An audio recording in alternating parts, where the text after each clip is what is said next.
إن الحمد لله نحمده ونصلي على رسوله الكريم.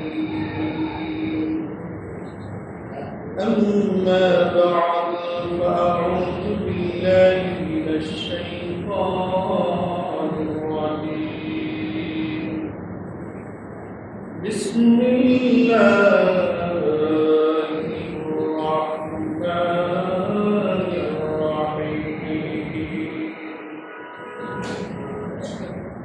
الذين هم عن اللغو معرضون والذين هم للزكاة فاعلون والذين هم لفروجهم حافظون. صدق الله مولانا العظيم. إن الله وملائكته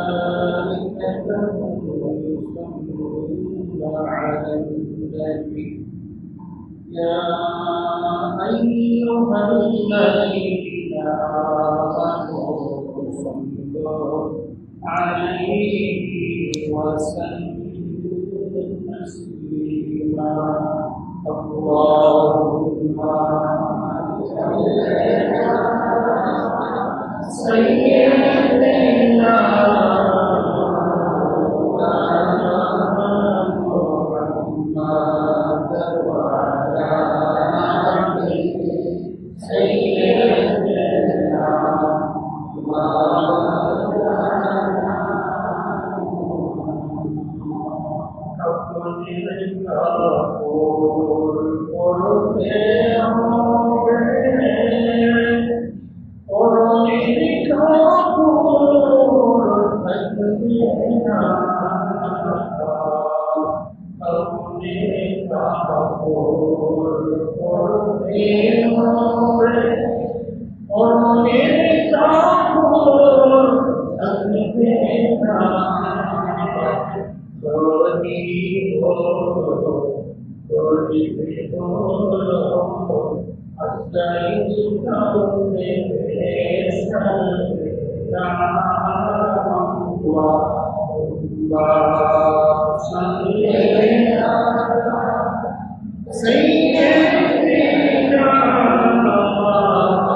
আল্লাহ পাকের দরবারে লাখো কোটি শুকর নিয়ে মহান রব্বুল আলামিন আমাদেরকে প্রচন্ড গরমের মধ্যে দিয়েও আল্লাহর হুকুম বাস্তবায়ন করার লক্ষ্যে দুনিয়ার সর্বশ্রেষ্ঠ স্থান আল্লাহর মসজিদে আসা বসা তৌফিক প্রদান করছেন। এই জন্য সবাই অন্তরের অন্তরস্থল থেকে কালিমাতুল শুকর আদায় করব। আলহামদুলিল্লাহ। ধারাবাহিক আলোচনা চলতেছিল সূরা মুমিনুন। এখানে আল্লাহ রাব্বুল আলামিন সূরা মুমিনুনের মধ্যে ইমানদারদের গুণাবলী বর্ণনা করতেছে। ইমানদারদের গুণাবলী, কোন কাজ করলে কখন ইমানদার হওয়া যায়।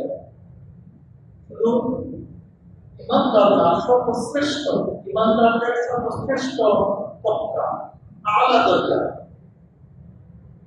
আল্লাহ তাআলা আযাম ঘোষণা করেছেন। বর্ণিত গুণাবলী যাদের মধ্যে থাকবে তারা দুনিয়াতেও কামিয়াবি, আখিরাতেও কামিয়াবি। এটা আল্লাহ তাআলা আযাম পূর্বেই ঘোষণা দিয়ে দিয়েছেন।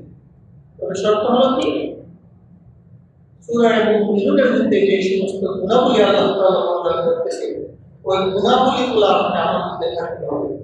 ওই গুণাবলী আপনি আমার মধ্যে ফিট করতে হবে। যদি আমরা সেই 7টা গুণ যার যার বডিতে ফিট করতে পারি, আমল করতে পারি, আমলে পরিণত করতে পারি, তাহলে আমরা দুনিয়াতেও কামিয়াব হব, দুনিয়াতেও সফলতা অর্জন করব, আখিরাতেও সফলতা অর্জন করব ইনশাআল্লাহ।